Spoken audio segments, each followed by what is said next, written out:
नमस्कार साथियों, मैं हूं सुधीर कुमार। आप सभी को अपनी YouTube चैनल सोशल लर्निंग में स्वागत है। दोस्तों, आज हम बात करने वाले हैं इजराइल और ईरान के युद्ध के संबंध के बारे में। दोस्तों, आपको पता भी होगा कि वर्तमान समय में मिडिल ईस्ट में तनावपूर्ण स्थिति चल रही है। दोस्तों, पहले से यह स्थिति हमास और इजराइल के बीच में तनावपूर्ण स्थिति है, जिसके चलते वहां लगभग 8 महीनों से युद्ध हो रहा है। लेकिन वर्तमान समय में ईरान और इजराइल के बीच भी तनाव बना हुआ है, क्योंकि दोस्तों हाल ही में ईरान ने इजराइल के ऊपर लगातार 350 के आसपास मिसाइल और ड्रोन से हमला किया है। दोस्तों, इस हमला जो है, यानी कि यह जो हमला है वह ईरान ने कहा था कि हम इसका बदला लेंगे, क्योंकि कुछ दिन पहले इजराइल ने सीरिया में उसके वाणिज्य दूतावास पर हमला कर 2 कमांडर ऑफिसर को मार दिए थे, जिसके कारण यह स्थिति बना हुआ था। इजराइल द्वारा यह घटना के बाद ईरान ने कहा था कि हम बदला लेंगे, और दोस्तों उसने बदला लिया भी। लेकिन बात ऐसी है कि इजराइल के साथ किसी भी देश ने डायरेक्ट हमला नहीं किया था, लेकिन इस स्थिति के बाद यह ऐसी बनी कि इजराइल के ऊपर ईरान ने डायरेक्ट रूप से मिसाइल और ड्रोन से हमला किया है।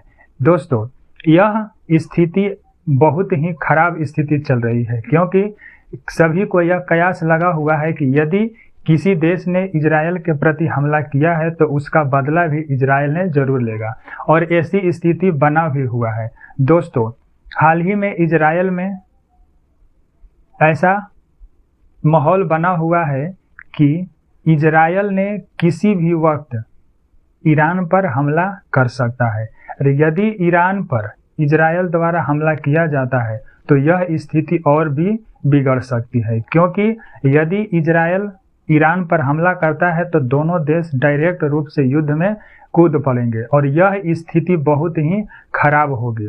दोस्तों, इस वक्त स्थिति और ही खराब चल रही है, क्योंकि एक साइड में यूक्रेन और रसिया युद्ध में पड़ा हुआ है, और इधर मिडिल ईस्ट में भी युद्ध की स्थिति बन जाएगी। यदि ऐसी स्थिति होती है तो दोस्तों महंगाई बहुत ज़्यादा बढ़ जाएगी। महंगाई बढ़ने का मुख्य कारण यह है कि जितने भी खाड़ी देश हैं, सऊदी अरब हो, ईरान हो, कुवैत हो, इराक हो, ये सब क्षेत्र से ही कच्चा पेट्रोलियम पदार्थ है से विभिन्न देशों में निर्यात होता है। दोस्तों, यदि स्थिति ऐसी हो जाएगी, दोनों युद्ध में आ जाएंगे, तो उस क्षेत्र से किसी भी तरह का कोई व्यापारिक संबंध नहीं रह पाएगा, क्योंकि दोनों देश के युद्ध में आने से ही आसपास के देश भी युद्ध में आ सकते हैं। यदि इजराइल युद्ध में आता है तो अमेरिका भी उसके साथ आ जाएगा।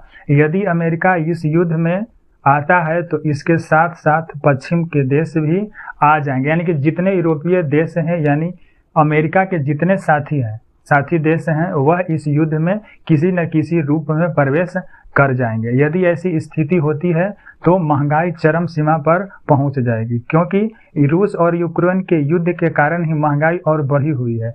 यदि खाड़ी देशों से आयात निर्यात बंद हो जाएंगी तो महंगाई और अधिक बढ़ जाएंगे, जिसके कारण कई सारे देश की अर्थव्यवस्था खराब हो सकती है। दोस्तों, भारत के लिए भी यह बहुत ही विकट स्थिति है, क्योंकि यदि इजराइल और ईरान दोनों युद्ध में पड़ते हैं तो दोनों देश भारत के लिए एक मित्र हैं, चाहे ईरान हो या इजराइल हो। दोनों के साथ भारत की व्यापारिक स्थिति बहुत ही अच्छी है। यदि ऐसा होता है तो भारत के लिए भी नुकसान होगा, क्योंकि इसका यानी कि भारत के साथ व्यापारिक स्थिति बहुत ही खराब हो जाएगी, जो भारत के लिए एक बहुत ही संकट की स्थिति आ सकती है।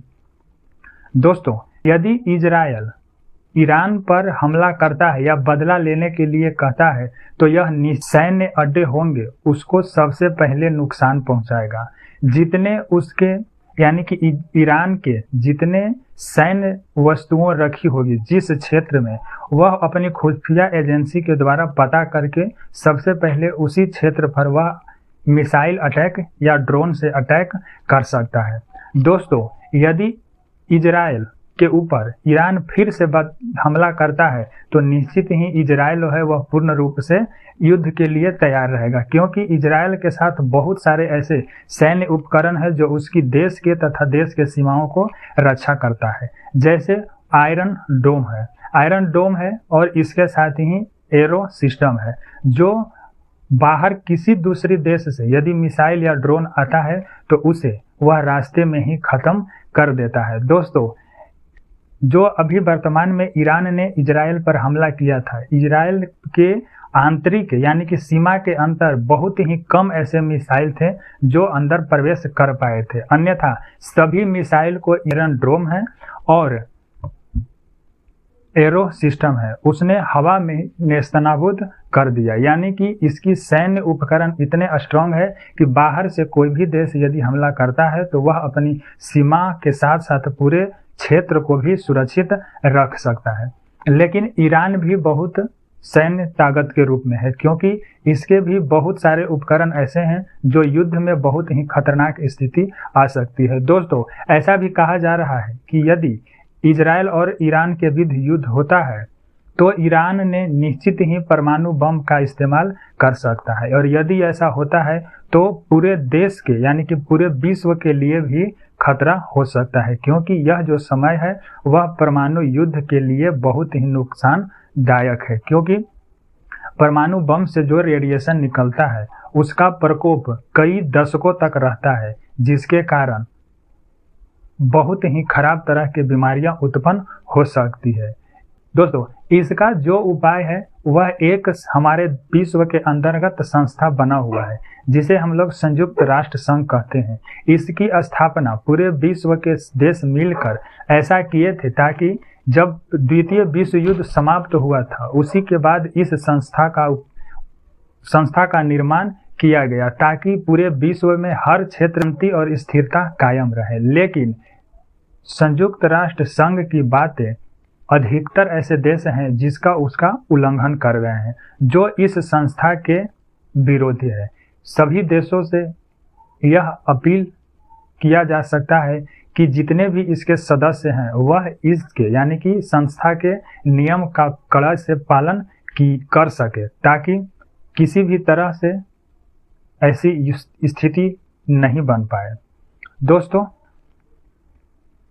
संयुक्त राष्ट्र संघ के सचिव हैं एंटोनियो गुटेरस, जिन्होंने कई सारे यानी कि देश के साथ अपना स्थिति सुधारने के लिए कहे, लेकिन बहुत सारे देश ने इसका उल्लंघन किए हैं। जैसे जब रूस और यूक्रेन के बीच युद्ध हुआ था तो यूक्रेन में जो कुछ भी क्षति हुई थी उसको देखने के लिए और यूक्रेन और रूस के बीच शांति स्थापित करने के लिए सचिव ने खुद यूक्रेन गए थे, लेकिन स्थिति कुछ भी नहीं संभल पाया और लगभग 2 वर्षों से वहां युद्ध होता आ रहा है, जो आने वाले समय और आने वाले भविष्य के लिए बहुत ही चिंता हो सकती है। दोस्तों, यह वीडियो आपको कैसे लगी कमेंट बॉक्स में जरूर लिखिएगा। यदि वीडियो पसंद आई हो तो लाइक करें, अपने दोस्तों और परिवारों के साथ शेयर करें। यदि मेरे चैनल को सब्सक्राइब नहीं किए हैं तो सब्सक्राइब भी कर लें ताकि मेरे आने वाले सभी वीडियो का नोटिफिकेशन आपके साथ पहुंच जाए।